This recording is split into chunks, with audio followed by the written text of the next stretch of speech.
Gators have already signed their offensive and a defensive coordinator. And I think without a doubt, we can say these two coordinator hires are the best that we've hired since Urban. Yeah, I mean, probably. Like, I mean, maybe like DJ Durkin and Dan Quinn were both at the time pretty good hires. I mean, Charlie Weiss as OC under Muschamp was like a good hire on paper. It just didn't work out. But yeah, I mean, this is the first time I can remember since Urban that Florida has like landed two coordinators that are at the top of the game on their respective sides of the ball right now. Yeah, so we'll start with the defensive one, get into the more exciting part later with Buster Faulkner. But you bring in Brad White. Almost got that mixed up again. But no, you bring in Brad White, who's had a lot of success in the SEC at Kentucky, which, I mean, we all know Kentucky's probably like the third or second hardest job in the SEC to win that, Now, the thing is, you couldn't credit Mark Stoops as a defensive guy. Maybe he was a big part of that. But Brad White was the play caller. So you give him a lot of credit there, having successful defenses. I mean, look at Florida. Our offense against that Kentucky defense has struggled a lot over the years. Even in our 2020 season, we only put up 31 on Kentucky, which was our lowest scoring game of that season. Might have been. How many did we score in the LSU loss? 34. Okay. 30, it may have been 31 as well, actually. LSU, Florida, 2020. No, that's not 2020. Sorry for making y'all think about the shoe game. Apologies. Yeah, 34 in that game. Okay. So yeah, I'm pretty sure that was the lowest scoring game of that season. But also, I saw the stat in Kirby's tenure at Georgia. Georgia's been held under like 16 points like 4 times, and like 3 of them were Kentucky. Like some absolute crazy stats. Yep. So yeah, no, I know Kentucky's defense has been legit, and Brad White has been the center of it as the defensive coordinator for the past 7 years, if I'm not mistaken, 6 or 7 years. Yeah, 7 since 2019. So yeah, they've had some legit defenses there, and I think it's a good hire for us. I mean, obviously Blake Baker was a name that was rumored early. He's going to be staying at LSU, but how realistic was that? Who really knows? But you go and get someone who has also proven SEC experience. Ron Robert ended up being a good defensive coordinator, but when we hired Ron Roberts, he wasn't even the main DC. He wasn't the play caller coming to Florida. That was still Austin Armstrong, and I think we're massively upgrading here in a sense. Probably our best hire at defensive coordinator since Durkin. Was it Durkin before Strong? Rob mentioned Jeff Collins. Probably Collins. Jeff Collins. That was a good. Although, like, if I remember correctly, Jeff he was Jeff with a GEOFF. But yeah, if I remember correctly, he was like well regarded at Mississippi State. I'm not sure he was considered like elite, but I guess you could argue that's like pretty similar to the Brad White hire. So that's probably fair. Yeah, Roberts was the only non-Billy guy, and it's why he beefed with everyone. Can I say something that's gonna sound like cope, but I genuinely believe it? Is it positive or negative? It's positive. Oh yeah, go ahead. Yeah. Yeah. I don't think with a defensive head coach that paying Blake Baker $3 million a year to be your DC, which is what LSU is paying him. I think there's better uses of that staff salary pool. And I think we saw the usage of it with the offensive side, which we'll get to. No, I mean, I think this was a great hire, man. I mean, obviously it made a lot of sense. It was one kind of everyone. Look, it was easy to telegraph. John Sumrall has a relationship with this guy. They coached together for a couple years. They were co-defensive coordinators together in 22, 21, whatever John Sumrall's last year at Kentucky was. They were co-DCs together. And 21. Yeah. So no. Yeah, 21. Yeah, 21. So it made a lot of sense. Obviously, guy's out of a job now. I don't know. Maybe Kentucky would have wanted to keep him around. I have no idea. But his coach obviously got fired. So became available, made a lot of sense. I mean, look, he had Florida in a blender a lot. I mean, he had our number the last few years, most of the time when we played. They put up 49 on him though last year. Did him? Yeah. I mean, look. 48. I think if there's like if I want to straw man this a little bit, or just bring up any potential red flags, it's that it did dip a little bit at the end. He had 3 top 25 defenses, 4 top 25 defenses in 7 years, something like that. But 2 of his last 3 were his worst, I believe, if I remember correctly.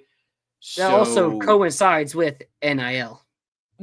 Coincides with NIL, coincides with the decline under Mark Stoops. I am more than willing to believe those were Kentucky problems more so than they were Brad White problems. I think that's a very fair assumption to make. I think this was a really good hire. I think kind of going to be back to a bit more like meat and potatoes kind of defense, I would say. They're kind of a pretty straightforward, like 4-down linemen. Like, there's not like a ton of layers to it, but I think it works pretty well. Not going to pretend I'm like a defensive X's and O's expert, but that seems to be what they like to do at Kentucky. I assume it'll be similar here, but ultimately it is also John Sumrall. And, even though I don't think he's ever actually been a defensive play caller, you still kind of got to assume it's going to be his fingerprints all over the defense a lot. So yeah. I think collaborative between those two who know each other and have a prior relationship, but it also isn't a Billy hire in the sense that, it's not Patrick Toney. This is a guy who's been a successful SEC defensive coordinator for the better part of a decade now. I think this was great. And I think if you were going to whiff on a Blake Baker, I'm not sure there's a name you could have, other than maybe like Sheil Wood at Texas Tech. Yeah. Like other than maybe that, I'm not sure there's a name that I would have been more excited about. I think he might be, I've heard his name with one of the head coaching G5 jobs. Yeah, perhaps. So that might not even have been an option.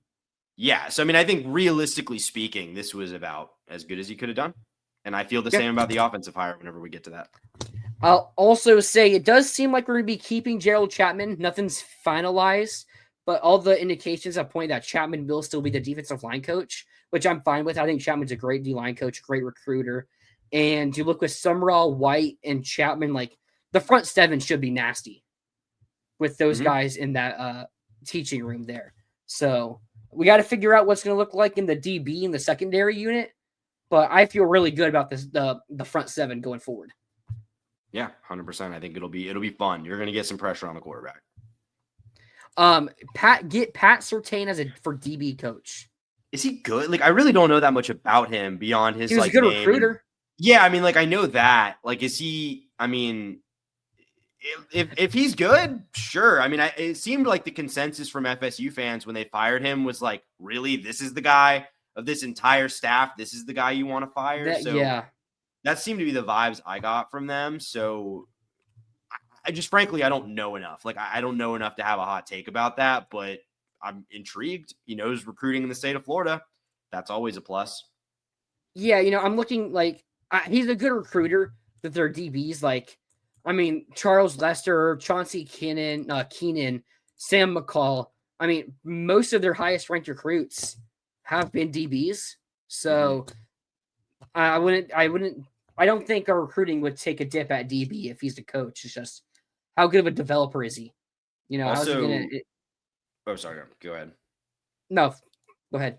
I was going to address this follow-up, which is yes, but that was the assistant cornerbacks coach that's reportedly staying under Sumrall staff, whose name I'm blanking on off the top of my head. But they worked together in, I think, last year at Kentucky, I believe. I doubt he's staying as defensive backs coach, though. He's probably staying in probably just a similar role to what he had this year, which was obviously not the main. It's not what because the corner coach that's staying was not the primary defensive backs coach. That much I know. I'm blanking on what his name is right at this moment, but. Ooh. All right. I guess we can just move on to offense right now. We can hit this. I guess this is offensive. But, Trace McSorley 7982. So again, dude, I hope so. That would be. He's a great recruiter. Yeah. Great hire. I Love know that. he recently followed a bunch of Florida-related accounts, including coaches and players. So that's the reason people are starting to lean like, hey, we might be getting Troutwine. And I think he's a great recruiter. And I've always had the opinion, I don't know if he's a great developer. I don't know if it's the Penn State offense or if it's his development, but they never really get that much of a push. And again, it could just be the offense because he recruits at a pretty high level. And I don't know. There are a couple names that people have discussed that I would like more like a Brad White or a what's his face, Matt Luke, or even Sam Pittman. But I would be okay with Troutwine. Like, I know he's gonna be a great recruiter here. Like, I've had questions about his O-line developing skills. Personally. Yeah, that's fair. Matt Luke is an interesting name. I don't think Pittman would do it. I think Pittman would be great. If I'm Pittman, I'm hanging out at the lake. Like I gave Arkansas about $1.5 million back, so they'd waive my duty to mitigate. I am taking full advantage of that bad boy if I'm Sam Pittman, but maybe. Yeah. But let's get into the exciting part we want to talk about here. The Gators get Buster Faulkner. I mean, this is a home run, A+ hire. I mean, A if you want to be stingy there. I'd probably go A+ though. I would too. You go and get Georgia Tech's offensive coordinator. This was a name that was like the first rumored name, and it's the type of thing that you hear when Billy Napier was a coach. Like, hey, we're getting an offensive coordinator, and we're looking at Charlie Weiss or we're looking at Willie Korn, who just retired. But we're looking at Willie Korn. Business. And there was a bunch of different big-time offensive coordinators' names, and then we'd hire nobody. Or defensive coordinator names like Tosh Lapoy. Like there's a lot of big names that we don't end up getting. So for us to go out there and, we got Brad White, which is a great hire, but going out to get Buster Faulkner, this is some weight off your shoulders. This is like when Billy landed Kamari Wilson. Yeah. Where it's like, oh my God, you got the 5-star from IMG. Like that's something Dan Mullen couldn't do. Yeah. So you go and get that top OC candidate who was interviewing for head coaching jobs. That's something Billy didn't do. So let's hope that this is a better sign than what getting Kamari Wilson was. Yeah, Tyler, is Jawan Sider on our staff yet? Have we managed to pull Jawan Sider yet? Oh. That's another one whose name always popped up. No, I mean, I think that was my first reaction as well. Like, wow, Florida actually hired like the big name that got people excited that was like immediately floated. I mean, I think there's a lot to like. I think Faulkner's background, between the fact that I think, first of all, his background being sort of air raid, I think that's exciting for all of us because I think we all wanted to see sort of a shift away from the way Sumrall has run his offenses at both Troy and Tulane. I think this represents that. And I think he's proven he can be versatile. I mean, we've seen, despite him being an air raid guy, they've really become, like with Haynes King, very much a, quarterback draw / power based offense. And I think that's a guy who will look at the personnel he has and shape the scheme to fit it best. And that's, I think, the skill you're most looking for in an offensive coordinator. You don't want a guy who's like going to be dogmatic when it comes to the scheme because the personnel is going to change every year. And he's done it, obviously turned Stetson Bennett into like one of our chatters said earlier, a Heisman caliber quarterback. And he's with Haynes King, who was kind of a college football reject when he got his hands on him, has, sort of brute forced him into becoming a good, really good player in this offense, Georgia Tech offense, into becoming really, really good. So I'm really excited to see what Faulkner can do handed talent like he has at Florida, because it's obviously something we haven't seen yet. Like a lot of what he's had to do as an offensive play caller has been working around roster limitations, which he's going to have a lot less of now, especially once they get things rolling. So I think the sky really is the limit here. I think the only question is, this guy's probably targeting a head coaching job. And I would guess if he's really good this year, maybe a 1-year deal. But I think that's a trade-off that Florida fans would take. Yeah, as Trace McSorley here said, Faulkner will be gone in a few years, though. I think, like, if you're getting 2 years out of Faulkner, if you get really 2, good. That's awesome. Because I think I'd say probably 1. Like, I think if they're good next year, I say 1. I would say I hope we can get 3 because, year 2 is going to be a really difficult schedule.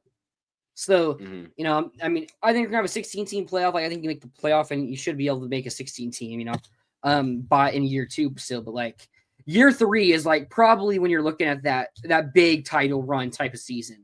Mm-hmm. So if we could keep him for 3, I think that'll be more ideal. But yeah, I don't think Faulkner's gonna be some long time hire here, like what Venables and Tony Elliott, Elliott, right? were for Clemson and Dabo Sweeney. So yeah, who exactly. cares if your These are getting good poached? problems to have. These are good problems to have. Then you go and try to take away the next big OC. Maybe Cade Bell is a bit more proven in a couple years to where he's someone you're actually looking at. Yeah, great point. Yeah, maybe that's a guy you can circle back on. I think that's a good point, because I think, look, ultimately, guys, like Florida, I'm not saying Florida's like reputation is completely shattered. Obviously, it's not. John Sumrall picked Florida over several other good SEC jobs that wanted him. But I think there is an element of like, you got to kind of rebuild the image. And if Buster Faulkner comes in and in 1 year creates an explosive offense, other guys are going to be like, oh, wait, yeah, I forgot. Like, there's a lot of talent in the state of Florida. You can get really fast guys and good big offensive linemen, and you can run a killer offense. And I think that'll help you the next time around. Yeah, but we still got to wait and see who the other coaches are. Billy G could be with somebody who stays. We don't know who the wide receiver coach is going to be. Faulkner, I think, is going to be the QB coach as well as offensive coordinator. So I don't know if he's going to be bringing Joe Craddock, his current OC/QB coach. I mean, we mentioned he could come over here to be co-OC/tight end coach, which I think would be a great move. I mean, I liked what I saw from Craddock last night or Friday. I agree. I think Craddock on staff in some role would be good. I heard that it's looking like that might not happen. I think he will have options. Like, I think he will have options to go be an OC somewhere and not come be a position coach at Florida. So I'm not sure. Like, I agree. Like I said that I thought that would probably happen. From what I've heard, I'm not so sure that's going to happen now, but we'll see. Who knows? But I think the next biggest hire we're worried about is the O-line coach. And Trotwin would be a big time hire, especially for recruiting, or specifically for recruiting, you could even say. But no, I think we made some nice hires. It was nice to have something to get excited about. So we just got to see how the rest of the staff fills out. And we don't got much to talk about for another month until the portal opens up. But it's going to be a pretty active portal season for us, probably. I mean, it's going to be more active than any other Billy portal. So that's something we can look forward to. Yeah, and also you would think that even though the portal isn't open until the 2nd, you would think that we're going to start finding out in the next 7 to 14 days, probably. What of these guys that are leaving, like, I don't know why, like, I completely struggle to get through that sentence. We're going to find out in probably the next couple of weeks which of these guys are actually planning to leave. They'll announce their intention to enter the portal, I would think. So I think we'll have a pretty clear picture what the state of play is going into January 2nd. Yeah, and I'll end this off here. John Sumrall is going to be in Gainesville until Tuesday, currently until Tuesday. So I'd expect we're probably going to get some other assistant hirings in the next couple of days and week even. If Sumrall wins in that game against Ole Miss, I mean, I would love it. I don't think it's going to happen. It would be awesome. But like, that's when things can start getting interesting with timing. I don't think it would, but maybe. He'd be out by the 1st, so he would be done by the portal day. But assuming they don't win again. Well, yeah, okay. Assuming they don't win again. What if he beats my national champion pick? I mean, dude, if John Sumrall wins a national championship and I'm John Sumrall, I'm like, hey, Tulane, maybe we just, no, I'm just kidding. But like, no, I think I don't think I think that would be. Could you imagine if John Sumrall like took that team like to the semifinal or something like that, or like even to the Natty? Like, how would that change the perception of the hire? Like, would that how significantly would that change the national perception of the hire? Dude, you'd have to be like, they just hired the coach who took Tulane to the semifinal/national championship. At that point, it is Urban. Like at that point, it is the Urban hire. Like you can basically draw that comparison. That's roughly the equivalent of what Urban did his last year at Utah as a G5 coach.